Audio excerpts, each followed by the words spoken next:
अगर आपको किसी भी चीज़ की स्कार्सिटी रही है या स्कार्सिटी नहीं रही है, पर आपके माइंड ने मान लिया है, आपके मान लेते हैं एक मदर है, 3 बच्चे जल्दी जल्दी हो गए, उनमें से एक बच्चे को वो ज़्यादा गोद नहीं उठा पाई, या एक बच्चे ने देखा कि पहले मुझे गोद उठाती थी, आज से ये इसको उठा रही है, और उस 3 साल के बच्चे को एक फीलिंग आ गई, I am no more wanted here.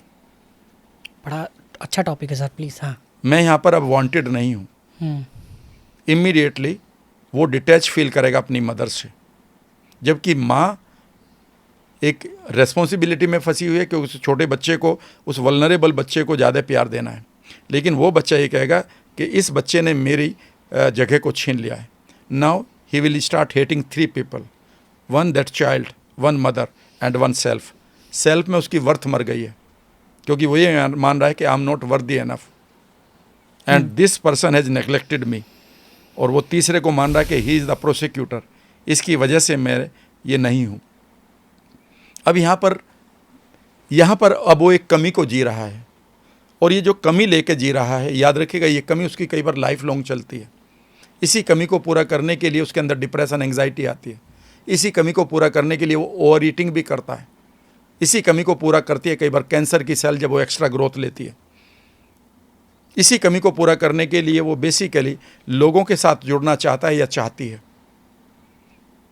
और कई बार जब वो जुड़ता है तो उसे अपनी माँ चाहिए होती है, उसे प्रेमिका नहीं चाहिए होती है, यद्यपि चाहिए उसको लवर की तरह देखता है, लेकिन जैसे ही लवर उससे गेन करना चाहती है कुछ, वो कहता है ये तो मेरी माँ नहीं है, ये साइकोलॉजी पढ़ा रहा हूँ मैं, और उसको छोड़ देता है। वो कहता है कि नहीं, basically I am missing my mother. और अगर वो भी कहीं मिस कर रही है तो वो भी मिस कर रही है, वो भी मिस कर रही है, और वो एक दूसरे में उस चीज़ को ढूंढ रहे हैं जो उनके पास नहीं है। समझ गए मेरी बात? कई बार आप देखना ना, बच्ची ये कहती है पापा मुझे तुम जैसा हस्बैंड चाहिए, और कई बार बेटा भी ये कहता माँ तेरी जैसी अगर वाइफ आ जाए तो बड़ा अच्छा है। याद रखिएगा ये सेंटेंसेस बहुत गहरे सेंटेंसेस हैं, अक्सर इनको आप सुनेंगे। इसका मतलब है कि ये कोई चीज़ अभी भी मिस कर रहे हैं, या इसके बगैर नहीं रह सकते, ये डिपेंडेंट हैं, ये भी चाइल्ड स्टेट में है। हर आदमी नया है, हर आदमी यूनिक है, तो आप फिर ऐसा क्यों मांग रहे हैं?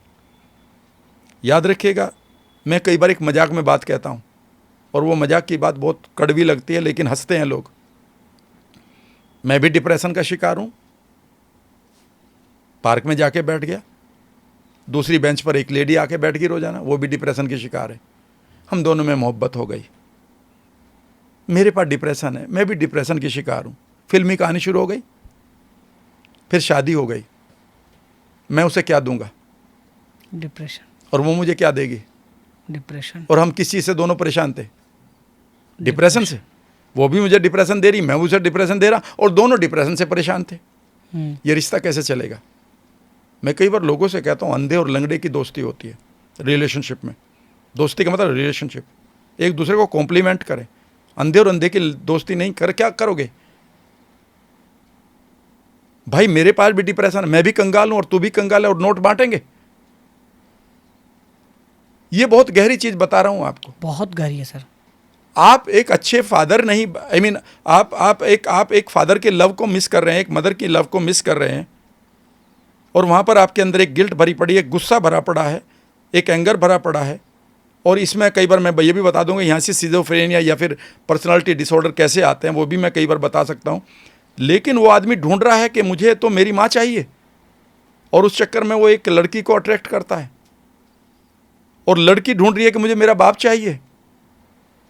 वही उस लड़के के चक्कर में आ जाती है कि शायद इसमें मेरे बाप का प्यार मिलेगा, और दोनों ही के पास एक्सप्रेशन नहीं है, और दोनों एक्सप्रेशन लेस हैं, दोनों एक कंगाली में जी रहे हैं। ये दोस्ती कब तक चलेगी? इसीलिए याद रखिएगा, ट्रांजैक्शनल एनालिसिस जो एरिक बर्ने ने बनाई है वो बहुत इंपॉर्टेंट थी पहले, अब उसे लोग जानते नहीं या पढ़ते भी नहीं है। आपकी लाइफ में जब आप रिश्ते में जी रहे हैं, आप कौन है उस टाइम? एडल्ट हैं, टीनेज हैं, या चाइल्ड हैं? आप फादर जी रहे हैं कि सन जी रहे हैं? इवन आप अपनी पत्नी से जब बात करते हैं उस समय आप कौन है? पति तो ये तो सोशल स्ट्रक्चर है, वर्ल्ड में, इंटरनल वर्ल्ड में आप कौन जी रहे हैं?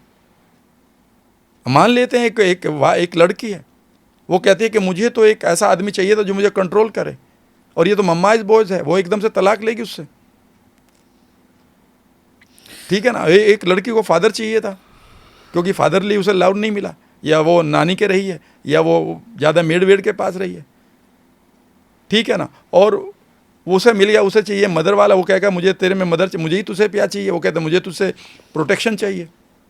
और जैसे ही वो वैल्यू पूरी नहीं होगी इंटरनल वर्ल्ड की, जो हमारी वैल्यू हायरार्की होती है, मूल्य जो हमारे मानव मूल्य नहीं होते, मानसिक मूल्य होते हैं, मानव मूल्य अलग है, मानसिक मूल्य अलग है। जब आप उन मूल्यों को पूरा नहीं करेंगे तो बेचैनी आएगी, एक दूसरे के लिए प्यार खत्म हो जाएगा। वो कहता ये वो आदमी नहीं है मुझे चाहिए जो। भाई आपने बाहर से देखा कि एक सजी धजी बहुत खूबसूरत लेडी है और आप उसके साथ एंगेज हो गए और आज से सही पर्दा उठाया और आपने देखा तो ये तो चेहरा ही कुछ और है, तो एक सेकंड में डर नहीं जाएंगे क्या आप?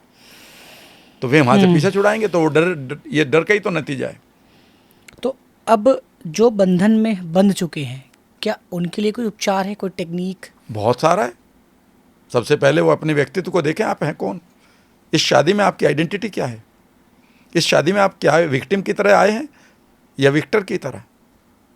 आपकी ह्यूमन वैल्यूज़ फ्लेक्सिबिलिटी है या नहीं है? कहीं ऐसा तो नहीं आप पेनफुल मेमोरी के शिकार होकर रिवेंज को लेकर इस शादी में आ गए हैं? कहीं ऐसा तो नहीं आप खालीपन को पूरा करने के लिए शादी कर रहे थे? शादी आपके लिए ऑप्शन थी कि या आपके लिए कंपल्शन थी?